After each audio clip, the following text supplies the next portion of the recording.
Hi dear students, आज UP board class 12th का ये 7वां वीडियोज़ हम आपको प्रोवाइड कराएंगे।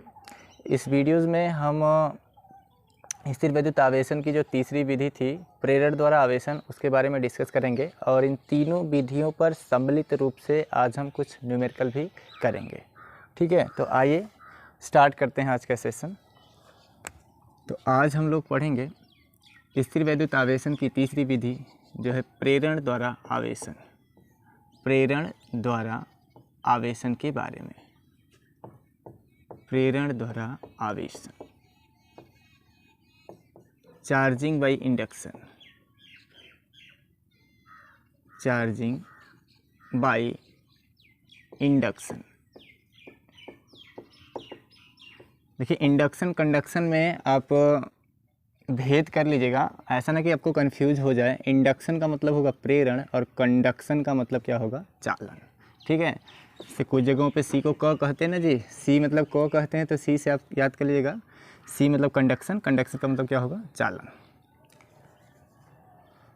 ठीक है, तो प्रेरण द्वारा आवेशन के बारे में आइए आज हम लोग डिस्कस करते हैं कि ये विधि क्या है, प्रेरण द्वारा आवेशन के अंतर्गत कौन सी चीज़ें आती हैं और ये क्या है।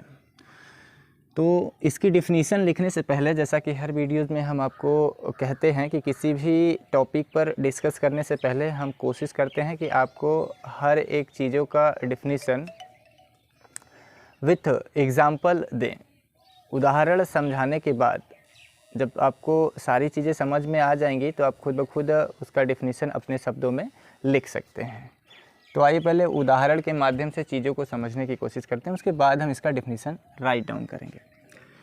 तो मान लीजिएगा ये कोई आपका सुचालक गोला है जो कि फ़िलहाल आवेश रहित है, अर्थात उदासीन कहिए इसको। ये उदासीन धातु का कोई गोला है, उदासीन धातु का गोला, और इसे एक कुचालक स्टैंड पर खड़ा किया गया है। कुचालक स्टैंड है। इस स्थिति में आप यदि देख पा रहे होंगे तो इसमें क्या है कि फ़िलहाल ये जो चालक है धातु का गोला, इसके अंदर जितने भी प्लस चार्ज हैं उतने ही क्या हैं, माइनस चार्ज हैं। यानी number of electron is equal to number of proton इसके अंदर फ़िलहाल क्या है, प्रेजेंस है, उपस्थित है। तो जब हम इस उदासीन धातु के गोले के पास किसी कंडक्टिंग या फिर किसी पॉजिटिव या फिर नेगेटिव कुचालक पदार्थ को लेकर आते हैं, यूँ कहिए कि किसी आवेशित पदार्थ को लेकर आते हैं, तो घटना क्या घटेगी वो समझिएगा। ये फिगर नंबर 1 इसको मान लीजिए, और द्वितीय स्थिति में चलिए फिगर यहाँ बनाते हैं सेकेंड केस वाली, कि ये वही गोला है जो पहले था। इस गोले को अब हम किसी धनावेशी छड़, मान लीजिए फॉर एग्जांपल के लिए हम कांच की कोई धनावेशी छड़ लेके आते हैं, तो इसको किससे रगड़ा गया होगा कि इस पर धनावेश आया होगा, तो इसको हमने सिल्क ग्लास से रगड़ दिया होगा, तो इस पर पॉजिटिव चार्ज आ गया होगा। तो प्रेरण द्वारा आवेशन में होता क्या है कि जब भी आप कोई पदार्थ लेके आते हैं जो धनावेशित या ऋणावेशित हो, तो इसे जब आप लेके आएंगे तो इसे टच नहीं कराते हैं। चालन में क्या किए थे, आप उसको स्पर्श कराए थे। एबोनाइट की छड़ जब आप लेके आए थे तो उसे धातु के गोले से स्पर्श कराए थे और घर्षण में आपने उसे एक दूसरे को रगड़ा था। यहाँ क्या करेंगे कि हम किसी भी धनावेशित या ऋणावेशित पदार्थ को जब लेके आएंगे तो उसे किसी भी जो कुचालक होगा उसमें इसे स्पर्श नहीं कराएंगे, बल्कि हम इसे इसके पास लेके जाएंगे, और जैसे ही हम इसे इसके पास लेके जाएंगे घटना क्या घटित होगी कि इसमें प्लस भी होगा और इसमें माइनस भी उपस्थित होगा। तो जितने भी माइनस वाले चार्ज होंगे वो माइनस वाले चार्ज प्रेरण की वजह से, स्थिर वैद्युत प्रेरण की वजह से पहले वाले किनारे पर मौजूद हो जाएंगे, क्योंकि प्लस और माइनस में क्या होता है, अट्रैक्शन मौजूद होंगे। जितने भी माइनस चार्ज मौजूद होंगे वो पहले किनारे पर आ जाएंगे और जितने भी प्लस चार्जेज वाले होंगे वो दूसरे किनारे पर मौजूद हो जाएंगे। हालांकि इनकी संख्या आपस में क्या होगी, बराबर। अब ये समझिएगा कि प्लस वाला को जब मैं इस चालक के पास लेके आ रहा हूँ और इसे स्पर्श भी नहीं करा रहा हूँ तो इसमें विपरीत प्रकृति का आवेश ये पुनर्वितरित कर दिया है। हालांकि आवेश तो इसके अंदर पहले भी था, लेकिन जब हम इसको लेके आ रहे हैं और इसे टच नहीं करा रहे हैं तो स्थिर वैद्युत प्रेरण के कारण इसके पहले वाले सिरे पर इसी के ठीक विपरीत और दूसरे वाले किनारे पर ठीक इसी के समान प्रकृति वाला चार्ज उत्पन्न हो जा रहा है। अब घटना क्या घटेगी, ये सेकेंड फिगर मान लीजिएगा और तीसरा फिगर हम बनाते हैं, थर्ड फिगर यहाँ बनाते हैं। थर्ड फिगर में क्या होगा कि ये जो आपका कांच का छड़ है ये तो ऐसे ही रहेगा, ये कांच की छड़ है, कांच की धनावेशित छड़, धनावेशित छड़। अब कांच की धनावेशित छड़ को हम तीसरे फिगर में भी इसी तरह रखेंगे, इस पे नेगेटिव चार्ज ऐसे ही मौजूद रहेगा और इस किनारे पे पॉजिटिव चार्ज जो उपलब्ध है इसे हम किसी तार के माध्यम से अर्थ में कनेक्ट करा देंगे। कहाँ पे, पृथ्वी में। इस तार को कहाँ कनेक्ट करा देंगे, पृथ्वी में। ठीक है। जब हम इस सेकेंड वाले सिरे को अर्थ से अटैच कराएंगे, इसके जो धन आवेश हैं ये कहाँ चले जाएंगे, तो जवाब होगा अर्थ में चले जाएंगे, अर्थात पृथ्वी के अंदर चले जाएंगे। अब आपके दिमाग में प्रश्न उठेगा कि सर जब आपने इस चालक को अर्थ से अटैच किया तो इसके अंदर के चार्ज अर्थ में चले गए या अर्थ से कुछ इसमें आ गए, तो ये धनावेशित है।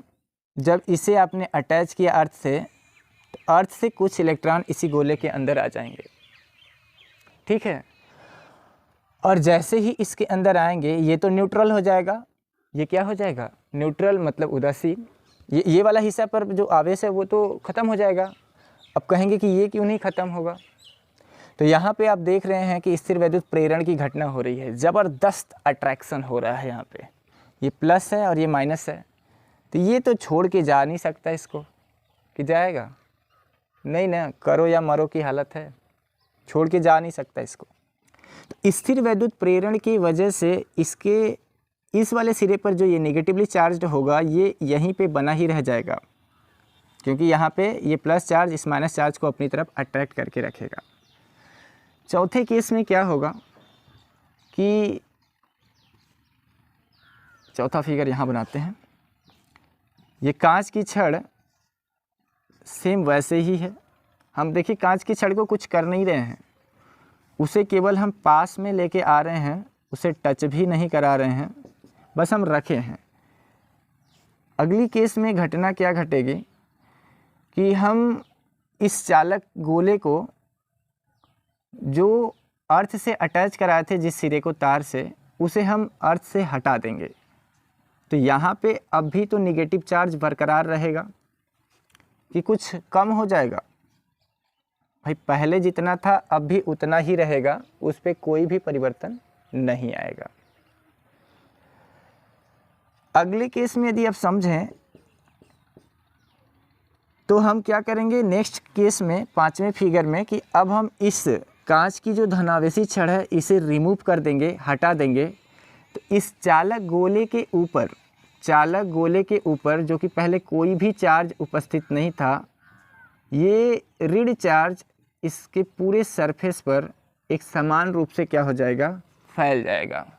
ये जो ऋण आवेश है इस चालक गोले के ऊपर, जैसे ही हम इस कांच की छड़ को हटाएंगे, ये सारा का सारा ऋण आवेश इस गोले के पृष्ठ पर वितरित हो जाएगा। इस प्रकार आप ये देख पा रहे होंगे इन 5 फिगर की मदद से कि हमने क्या किया। हमारे पास एक उदासीन धातु का गोला था और उस उदासीन धातु के गोले को यदि हमें आवेशित करना है तो उसके लिए हमने कोई भी प्लस या माइनस चार्ज वाली वस्तु लेके आ सकते हैं। तो हमने क्या किया कि इसके लिए हमने एक कांच की छड़ जो कि धनावेशित था उसे लेके आया। तो अंत में कांच की छड़ पर आप देख रहे हैं कि पॉजिटिव चार्ज है, और लास्ट में फाइनली जो 5वां केस है उसमें आप देख रहे हैं कि गोले पर नेगेटिवली चार्ज आ जा रहा है। इससे आपको समझ में क्या आ रहा है, क्या निष्कर्ष क्या निकला? इन 5 फिगर को बनाने का क्या मतलब है? ऐसे ही आप उतार लोगे?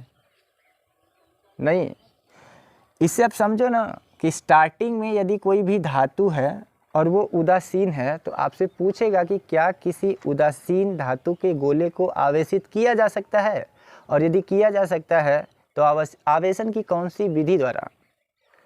तो यहाँ देखो ये उदासीन तो था और मैंने इसको आवेशित कर दिया कि नहीं, और वो भी जो चालक लेके आए थे, जो मेरे पास कांच की छड़ थी, जो पदार्थ था वो धन आवेशित था, और चालक पे कैसा चार्ज उत्पन्न हो रहा है? ऋण आवेश उत्पन्न हो रहा है। तो विपरीत प्रकृति का आवेश उत्पन्न हो रहा है कि नहीं? हो रहा है। तो इस बात से ये निष्कर्ष निकलेगा कि हाँ, हम किसी भी उदासीन धातु के गोले को आवेशित कर सकते हैं, आवेशित कर सकते हैं। उसके लिए यदि प्रकृति भी हमसे पूछेगा कि क्या जो हम चालक लेके आ रहे हैं यदि उस पर मान लीजिए Q धन आवेश है, ये कल्पना करिए कि कांच की जो छड़ है इस पे कैसा चार्ज है? प्लस चार्ज है। तो चालक पर पूछेगा कि जो आपके पास चालक है उस पे किस प्रकृति का आवेश आएगा। तो आपका जवाब होगा कि यदि आप प्लस लेके आ रहे हैं तो उदासीन गोले पर माइनस प्रकृति का चार्ज आ जाएगा, और यदि आप माइनस लेके आएंगे तो उदासीन चालक पे प्लस आवेश आ जाएगा। तो परिभाषा कैसे बनाएंगे? आप इसको डिफिनीशन के तौर पे कैसे बनाएंगे यदि आप परिभाषा लिखना चाहें तो? समझ पा रहे हैं हमारी बात? भाई डिफिनीशन कैसे लिखेंगे कि जब किसी आवेशित पदार्थ को, पहले केस में कोई आवेशित पदार्थ नहीं है, दूसरे फिगर में हमने आवेशित पदार्थ लेके आया है, तो जब किसी आवेशित पदार्थ को किसी उदासीन चालक के पास लेके आते हैं, चालक के पास लाकर बिना स्पर्श किए चालक के अत्यंत समीप लाएंगे, लेकिन हम उसे छुआएंगे नहीं, स्पर्श नहीं कराएंगे, केवल पास लेके आ जाएंगे। समझ रहे हो? पास आएगी बट राजी नहीं होगी। इसको लेके आएंगे पास बट इससे स्पर्श नहीं कराएंगे। तो क्या होगा कि जब किसी आवेशित पदार्थ को किसी उदासीन धातु के पास लेके आया जाता है और लेके आकर उसमें विपरीत प्रकृति का आवेश यदि उत्पन्न कर दिया जाता है, तो इस विधि को ही प्रेरण द्वारा आवेशन कहते हैं। एक बार फिर से समझिए, जब किसी आवेशित पदार्थ को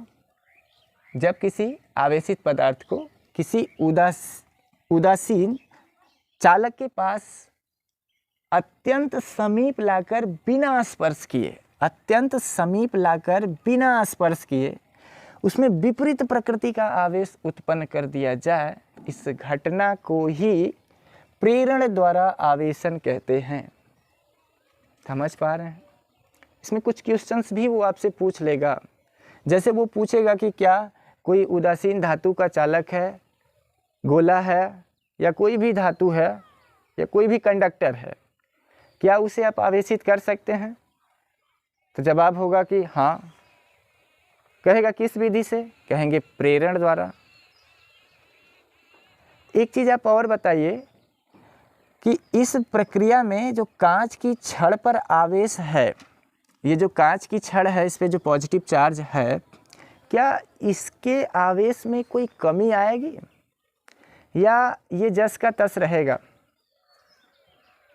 भाई ये कुछ नहीं कर रहा है, न तो ले रहा है न तो दे रहा है, ये तो केवल बस यहाँ आके खड़ा हो जा रहा है। समझ रहे हैं? जैसे ही ये आ रहा है इसको देख के क्या हो रहा है? अट्रैक्शन हो जा रहा है। लेकिन ये रिप्लाई थोड़ा दे रहा है, ये तो केवल बस खड़ा किया गया है। रिप्लाई तो अंदर से आ रही है, इधर से आ रही है, जा रही है, आ रही है, जा रही है, बट यहाँ से कुछ प्रतिक्रिया हो रही है? नहीं। तो यदि पूछेगा कि किसी आवेशित पदार्थ को जब हम लेके आते हैं तो जो निरावेशित या यूँ कहिए उदासीन धातु का जो गोला है, जो उदासीन धातु का गोला है, उसको जब हम किसी धनावेशित या ऋणावेशित पदार्थ से के पास लेके आएंगे तो उसके आवेश पर कोई प्रभाव पड़ेगा? तो जवाब होगा नहीं। ठीक है, आइए डिफिनीशन लिखते हैं। I hope you are understanding my words. मुझे उम्मीद है कि आप मेरी बातों को समझ पा रहे होंगे और खुद ब खुद अपनी भाषा में, अपने शब्दों में इसकी डिफिनीसन लिख पा रहे होंगे।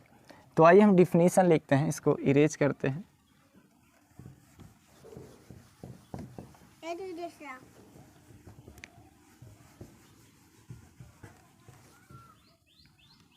डिफिनीसन लिखिए इसका, जब किसी आवेशित पदार्थ को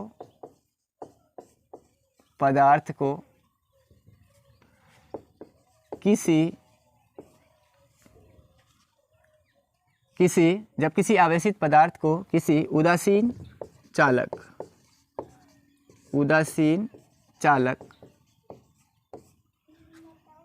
के अत्यंत समीप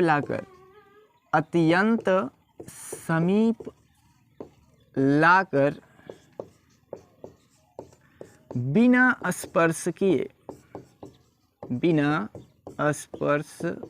किए उसमें विपरीत प्रकृति का, उसमें बोले तो किसमें, जो उदासीन चालक है उसमें विपरीत प्रकृति का आवेश उत्पन्न करने की घटना को प्रेरण द्वारा आवेशन कहते हैं। प्रेरण द्वारा आवेशन कहते हैं। समझ पाए? कोई डाउट? डिफिनीशन लिखने में कोई समस्या, कोई प्रॉब्लम? मेरे आशा से तो आपको कोई समस्या नहीं होगी। आपको डिफिनीशन भी याद हो गया होगा, क्योंकि मैं 2-3 बार खुद ब खुद इसे पढ़ देता हूँ और आपसे कहता भी हूँ कि यदि आपको याद नहीं होता तो आप 2-3 बार बातों को सुनिए। आइए इसका एक और उदाहरण हम आपके सामने प्रस्तुत करते हैं। विथ एग्जाम्पल एक और देते हैं। ये तो इसकी डिफिनीशन रही। आइए एक और उदाहरण देते हैं। जब 2 गोले आपस में यदि अटैच होंगे तो उन पर कैसे चार्ज लेके आएंगे। तो फर्स्ट वाले फिगर में आप देख रहे हैं कि 2 धातु के जो गोले हैं ये फिलहाल उदासीन हैं और आपस में एक दूसरे को केवल स्पर्श कर रहे हैं, ओवरलैप नहीं कर रहे हैं।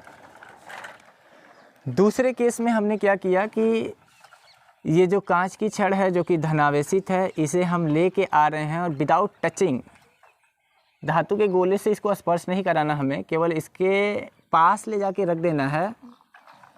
तो घटना क्या घटेगी कि इन दोनों गोलों के अंदर, क्योंकि इसमें भी प्लस माइनस होंगे, यहाँ भी प्लस माइनस होगा, तो जब इसे हम लेके जाएंगे तो इसके अंदर जितने भी निगेटिवली चार्ज वाले पार्टिकल होंगे वो भाग के कहाँ जाएंगे, यहाँ पे। तो आपको पता है कि जहाँ से इलेक्ट्रॉन मूव करता है वहाँ पे कैसा चार्ज उत्पन्न हो जाएगा, पॉजिटिव चार्ज आ जाएगा। या ऐसे भी आप इस घटना को समझ सकते हैं कि जब इसके अंदर प्लस माइनस सब है, तो जब ये प्लस वाला कांच की छड़ यहाँ रखी जाएगी तो जितने भी इसके अंदर निगेटिव चार्ज वाले पार्टिकल होंगे वो कांच की छड़ की और अट्रैक्ट होंगे, जिसके वजह से वो पहले वाले धातु के चालक के बाईं पृष्ठ पर आके कलेक्ट हो जाएंगे। ठीक है। और जो प्लस वाले होंगे जो प्लस वाले होंगे वो प्रतिकर्षण के कारण इस दूसरे वाले चालक के दाहिने वाले पृष्ठ पर जाके इकट्ठा हो जाएंगे। ठीक है। थर्ड वाले केस में क्या घटना घटेगी? थर्ड वाले केस में क्या होगा कि यदि हम ये अब चाहें कि इन दोनों गोलों को, जिन पर एक पर प्लस चार्ज है और दूसरे वाले पर माइनस चार्ज है, तो इन्हें यदि हम ये चाहें कि अलग अलग इनको थोड़ा दूरी पर कर दें तो क्या कोई परिवर्तन होगा या फिर परिवर्तन नहीं होगा।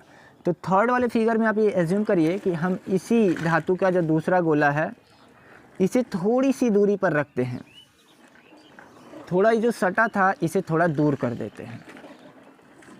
जब इसे दूर करेंगे तो इसके इस वाले किनारे पर क्या था, पॉजिटिव चार्ज था ना पहले से, इस किनारे पर क्या रहेगा, प्लस चार्ज ही रहेगा, और यहाँ वाले किनारे पर माइनस ही बरकरार रहेगा।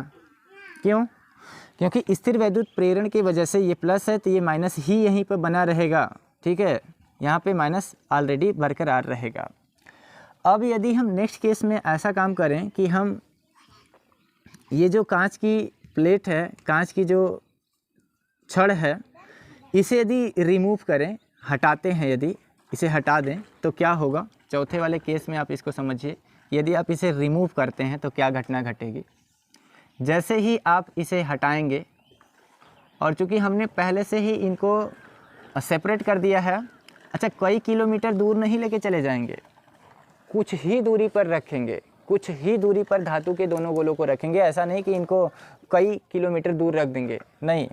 जब इसे आप रिमूव करेंगे, ये जो कांच की छड़ है इसे हटाएंगे, तो क्या होगा कि अब इन दोनों में अट्रैक्शन होने लगेगा, इन दोनों में अट्रैक्शन होने लगेगा, जिसकी वजह से ये वाला जो आवेश है, ऋण आवेश, ये आ जाएगा दाहिने किनारे पर, और इसका जो प्लस होगा वो आ जाएगा इसके वाले दाहिने किनारे पर। समझ पा रहे हैं? क्योंकि भाई जब इसे आप हटाएंगे तो यहीं तो इसको रोक के रखा था, और जब ये हटेगा तो ये अपना साथी खोजेगा, और साथी खोजेगा तो देखेगा साथी दूर दूर है, तो क्या करेगा, दोनों में पलटी हो जाएगी। दोनों आके ऐसे हैं तो आके यहाँ क्या करेंगे, चिपक जाएंगे। यहाँ देख रहे हैं ना, चिपक जाएंगे। अब यदि इन गोलों को हम दूर दूर रखें, अब यदि इन गोलों को हम दूर दूर रखें तो इस केस में क्या होगा, पाँचवें केस में यदि गोलों को हम थोड़ा और सेपरेट करते हैं, उस केस में इस वाले गोले पर टोटली निगेटिवली चार्ज आ जाएगा, टोटली निगेटिव चार्ज आ जाएगा इस गोले पे, और दूसरे वाले गोले पर टोटली पॉजिटिव चार्ज आ जाएगा। इस पे क्या आ जाएगा, प्लस आवेश आ जाएगा। इस पे क्या आ जाएगा, प्लस, और दूसरे वाले गोले पे माइनस आवेश आ जाएगा।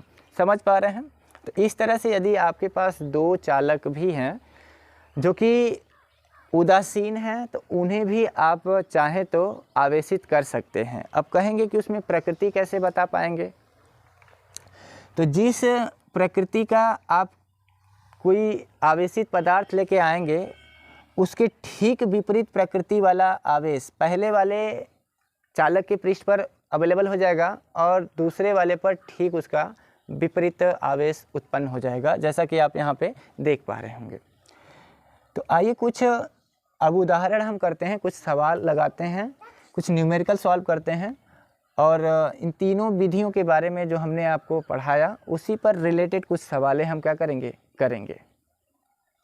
तो कुछ सवालें हम आपको यहाँ करा रहे हैं। आइए स्टार्ट करते हैं। तो यहाँ पे हमने कुछ क्वेश्चंस आपको करा दिए हैं, लिख दिए हैं, जिससे कि आपको टाइम आपका एक्सपेंड ना हो, इस वजह से हमने यहाँ पे 2 क्वेश्चन आपको लिखे हैं। इन दोनों क्वेश्चनों को आप पहले खुद से करने की कोशिश करिए, वीडियोज़ को रोकिए, उसे पॉज करिए, और सबसे पहले आप खुद से उन प्रश्नों का उत्तर देने की कोशिश कीजिए। उसके बाद नहीं आएगा तो हमारे द्वारा बताए गए सॉल्यूशन को आप देखिए। इसका सॉल्यूशन कह रहा, धातु का एक गोला विद्युत रोधी स्टैंड पर रखा है। धातु का एक गोला है जो विद्युत रोधी स्टैंड पर, मतलब विद्युत रोधी मतलब कुचालक स्टैंड पर रखा गया है। तो पहले आप फिगर बना लीजिए। ये धातु का कोई गोला है और इसे कहाँ रखा गया, ये कोई स्टैंड है जो कि कैसा है, कुचालक, इस पर रख दिया है। और ये कैसा है, धातु का एक गोला है जो विद्युत रोधी स्टैंड पर रखा गया है। ठीक है। एबोनाइट की ऋण आवेशित छड़ की सहायता से गोले को किस विधि द्वारा, कौन सी छड़ है, एबोनाइट की छड़ है। अब ये बात आपको पता होनी चाहिए कि एबोनाइट की जो छड़ होती है उस पर निगेटिवली चार्ज होता है। कौन सा चार्ज होता है, ऋण आवेश होता है। हालांकि ऐसा नहीं कि ये मुहर लगा दिया गया है कि हमेशा ऋण ही रहेगा। हाँ, फर्क के अलावा किसी अदर मेटल से यदि रगड़े तो हो सकता है वो धन धन भी हो सकता है। ठीक है। तो एबोनाइट की, हालांकि यहाँ कहा है ऋण, इसलिए हमने यहाँ ऋण लिखा है। ऋण आवेशित छड़ की सहायता से गोले को किस विधि द्वारा, पहला कह रहा है ऋण आवेशित कर सकते हैं, दूसरा कह रहा है धन आवेशित किया जा सकता है। तो आप समझिए, ये जो धातु का एक गोला है जो कि उदासीन है और इसे किसी विद्युत रोधी स्टैंड पे खड़ा किया गया है, तो यहाँ पे ऋण आवेशित है। जो आप कांच की छड़ एबोनाइट की जो छड़ लेके आए हैं ये निगेटिवली चार्ज है, और पहले प्रश्न में आपसे वो पूछ रहा है कि इसे भी ऋण आवेश ही उत्पन्न करना है। तो आप हमें एक बात बताइए कि जो चालक के, जो आप आवेशित पदार्थ लेके आ रहे हैं उस पर जो आवेश की प्रकृति है, वही प्रकृति, ठीक वही प्रकृति यदि चालक पे आती है तो वो किस विधि द्वारा आती है। जो पदार्थ है उस पर जो आवेश की प्रकृति है हमारे पास, जो हम चालक लेके आए हैं, जो पदार्थ लेके आए हैं, उस पे जो आवेश की प्रकृति है, यदि वही प्रकृति हमसे सवाल में डिस्कस करे कि वही हमें उस धातु के गोले पर भी चाहेगी, सेम प्रकृति चाहेगी, तो इसके लिए हमने कौन सी विधि इस्तेमाल किया था, घर्षण, चालन या प्रेरण? तो जवाब होगा चालन। चालन विधि में प्रकृति बदली थी? नहीं, प्रकृति दोनों सेम थी। ये ऋण आवेशित है तो इस पर भी ऋण है, तो इसे छुआना पड़ेगा ना।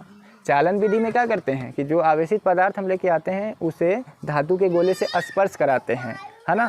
तो इसे आप क्या करेंगे, इसे यदि आप स्पर्श करा देंगे किससे, इस धातु के गोले से, तो इस पे निगेटिव चार्ज आ जाएगा, ये आपको पता होगा, है ना। तो पहला जवाब होगा आपका, कह रहा है ऋण आवेशित किया जाता है। तो कौन सी विधि, किस विधि द्वारा ऋण आवेशित किया जाएगा? तो पहले का क्या उत्तर होगा, चालन विधि द्वारा। किस विधि द्वारा? चालन विधि द्वारा। पहले का चालन हो जाएगा। दूसरे केस में कह रहा है कि इसे धन आवेशित करना है, इस गोले पर कैसा चार्ज लेके आना है, धन आवेशित। तो ऐसा नहीं है, ऐसा नहीं होगा कि धन आवेशित करना है तो ये धन हो गया, नहीं, ये इसको तो आपको ऋण ही लेना है। जो एबोनाइट की राड है वो तो निगेटिवली चार्ज ही रहेगी। यदि ये ऋण है और इस पर धन मांग रहा है गोले पर, तो इसके लिए हमें कौन सी विधि का इस्तेमाल करना पड़ेगा? तो आपको पता है, मैंने अभी अभी वो विधि कराया है कि प्रेरण विधि में हम क्या करते हैं कि जो पदार्थ पर या जो हमारे पास आवेशित पदार्थ है उस पर जो आवेश की प्रकृति होती है उसके ठीक विपरीत होती है गोले पर प्रकृति प्रेरण विधि में। तो यदि इसे धनावेशित करना है तो किस विधि द्वारा? जवाब होगा प्रेरण द्वारा। किस विधि द्वारा? प्रेरण विधि द्वारा हम इसे क्या बना सकते हैं, धनावेशित बना सकते हैं। तो क्या प्रेरण विधि में हम धनावेशित पदार्थ को धातु के गोले से स्पर्श कराएंगे? जवाब होगा जी नहीं।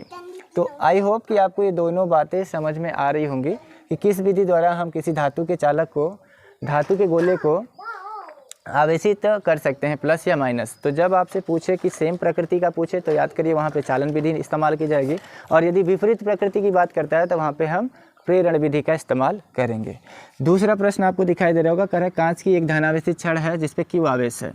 कांच की एक धनावेशित क्या है, छड़ है। तो हम यहाँ पे फिगर बना देते हैं, ये कांच की धनावेशित छड़ हो गई। कह रहा है इस पे Q आवेश है, इस पे कितना आवेश है, Q आवेश है। इसी की सहायता से धातु के एक गोले को, धातु का एक गोला है, ये धातु का गोला है, इसे हम विद्युत कुचालक स्टैंड पे क्या करते हैं, खड़ा कर देते हैं। ये धातु का गोला है, सवाल में ऐसा बोल रहा है, धातु का गोला। गोले को पहला कह रहा है कि चालन द्वारा और दूसरे में कह रहा है प्रेरण द्वारा आवेशित किया जाता है। इस गोले को चालन विधि द्वारा आवेशित किया जाता है, फिर कह रहा है कि इसी गोले को प्रेरण विधि द्वारा आवेशित किया जाता है। कह रहा है दोनों स्थितियों में धातु के गोले में उत्पन्न आवेश की प्रकृति बताइए। यानी जब इसे चालन विधि से आवेशित किया जा रहा है तब भी हमसे पूछ रहा है धातु में, जो धातु है, गोला है, उसमें कैसा आवेश उत्पन्न होगा, और यदि हम इसे प्रेरण द्वारा आवेशित करेंगे तब भी इसमें कैसा आवेश उत्पन्न होगा वो भी पूछ रहा है। तो चालन विधि द्वारा यदि इसे आवेशित करेगा तो आपको पता है कि चालन विधि में क्या घटना घटित होती है कि हम इसे स्पर्श कराते हैं। क्या करते हैं, स्पर्श कराते हैं। तो चालन विधि में हम इस धातु के गोले को, धातु का जो गोला है, इस धातु के गोले को जो कांच की हमारी धनावेशित छड़ है इससे टच कराएंगे, और जब टच कराएंगे तो इस पर भी कैसा आवेश आ जाता है, प्लस आवेश आ जाता है। तो आपसे पूछ रहा है चालन द्वारा आवेशित कराएंगे जब हम इसे, तो कैसा या किस प्रकृति का आवेश धातु के गोले पर उत्पन्न होगा? तो आपका जवाब क्या होगा, धनावेश, धनावेश। फिर पूछ रहा है कि उसकी प्रकृति तो ठीक है, धनावेश आ जाएगी, लेकिन उसका परिमाण बताइए। अर्थात वो ये कहना चाह रहा है कि यदि Q चार्ज का आपके पास कोई कांच की जो छड़ है इस पर Q आवेश है, तो इस पे जो उत्पन्न आवेश होगा वो भी तो मान लीजिए पॉजिटिव ही होगा, बट क्या इसका परिमाण इसके परिमाण के इक्वल होगा या इससे कम होगा? तो आप खुद सोचिए, यदि ये धन आवेश हो रहा है, यदि धनावेशित हो रहा है तो इसके अंदर से कुछ इलेक्ट्रॉन मूव हो रहे हैं, कुछ इलेक्ट्रॉन निकलने का मतलब है कि एक इलेक्ट्रॉन का तो मास होता ही है 9 × 10⁻³ किलोग्राम। तो उसे यदि मेज़र करें तो कुछ तो मास कम हो जाएगा, इस गोले का कुछ तो मास इसकी तुलना में क्या होगा, घट जाएगा। तो जो आवेश की प्रकृति होगी वो तो धनावेश ही होगी, लेकिन जो गोले पर परिमाण होगा, आवेश का परिमाण होगा, वो Q से कम होगा, Q से कम। अब कम क्यों होगा, आप खुद ब खुद इस बात को समझ सकते हैं कि समझ सकते हैं कि इसके अंदर से कुछ इलेक्ट्रॉन क्या हो रहे हैं, रिमूव हो रहे हैं। इसी वजह से इस पर जो आवेश की प्रकृति होगी वो तो सेम होगी, बट परिमाण क्या होगा, कुछ न कुछ इस वाले से कम हो जाएगा। दूसरा वाला केस में हमसे पूछ रहा है कि यदि हम इसे प्रेरण द्वारा आवेशित करें, तो यदि हम इसे प्रेरण द्वारा इंडक्शन मेथड से आवेशित करें तो हमें पता है कि कांच की छड़ तो धन आवेशित ही है, जो कि सवाल में पहले ही कह दिया है, इसकी प्रकृति को तो बदलना नहीं है। तो जब यदि ये धन आवेशित है, यदि ये धन आवेशित है और प्रेरण विधि द्वारा इसे आवेशित करना है, तो हमें ये पता है कि प्रेरण विधि में हम आवेशित पदार्थ को इससे स्पर्श नहीं कराते हैं, बट बस इसके पास ले जाके रख देते हैं। ये खुद ही पहरेदार का वर्क करने लगता है, पहरेदार की भांति कार्य करेगा, कोई आएगा तो उसे मना करता है ये, ठीक है। तो प्रेरण की वजह से इस पे कैसा चार्ज आता है, तो विपरीत प्रकृति का आवेश उत्पन्न हो जाएगा। यानी ये प्लस है तो कैसा आ जाएगा, माइनस, प्लस है तो कैसा आ जाएगा, माइनस। तो आपका जवाब क्या होगा कि ये ऋणावेश हो जाएगा। कौन, जो धातु का गोला है वो क्या हो जाएगा, ऋणावेशित हो जाएगा, ऋणावेश हो जाएगा। अब आप खुद सोच के बताइए कि यदि ये निगेटिवली चार्ज हो रहा है तो इस पे आवेश की प्रकृति तो विपरीत आ जाएगी, यानी ऋणावेश हो जाएगा। लेकिन इसमें जो चार्ज की मात्रा होगी, आवेश की मात्रा होगी, वो Q से ज़्यादा होगी या कम। तो आपको पता है कि जब कोई पदार्थ यदि निगेटिवली चार्ज होता है तो वो इलेक्ट्रॉन गेन करता है, यानी इलेक्ट्रॉन कहीं से लेता है। और यदि इलेक्ट्रॉन ले रहा है तो इसका मतलब एक इलेक्ट्रॉन का जो मास होता है वो 9 × 10⁻31 या 9.1 × 10⁻31 किलोग्राम के आसपास होता है, ठीक है। तो इसका मतलब कुछ ना कुछ तो वेट उसका बढ़ ही जाएगा। तो इसमें जो दूसरे वाले केस में जो Q का वैल्यू होगा या जो आवेश का परिमाण होगा चालक के अंदर, वो Q से ज़्यादा होगा। Q से क्या होगा, ज़्यादा होगा, Q से ज़्यादा। समझ पा रहे हैं। एक दो क्वेश्चन हम आपसे पूछ लेते हैं कि क्या किसी आवेशित वस्तु द्वारा किसी अनावेशित वस्तु को आवेशित किया जा सकता है या नहीं, और यदि किया जा सकता है किस विधि द्वारा किया जा सकता है। इसका जवाब आप हमें कमेंट बॉक्स में दीजिएगा। हम आपका कमेंट बॉक्स चेक करेंगे और देखेंगे कि कितने लोगों ने आंसर सही दिया है, ठीक है। तो शेष चीज़ें हम आपको नेक्स्ट वीडियोज़ में प्रोवाइड कराएंगे। और हमने आज मैथ का एक चैनल क्रिएट किया है, मैथ्स विथ जुनून। मैं नाम लिख देता हूँ यहाँ पे चैनल का, मैथ विथ जुनून। ये मेरा मैथ का चैनल है जो कि आपको हमारे इसी चैनल पर आपको अवेलेबल हो जाएगा। तो आपसे रिक्वेस्ट है कि आप उस चैनल को सब्सक्राइब करिए और जल्दी ही हम उस चैनल पे आपको वीडियोज़ प्रोवाइड कराएंगे। मैथ की सारी वीडियोज़ 1 by 1 कवर कराएंगे आपके लिए, ठीक है। तो thanks for watching my videos.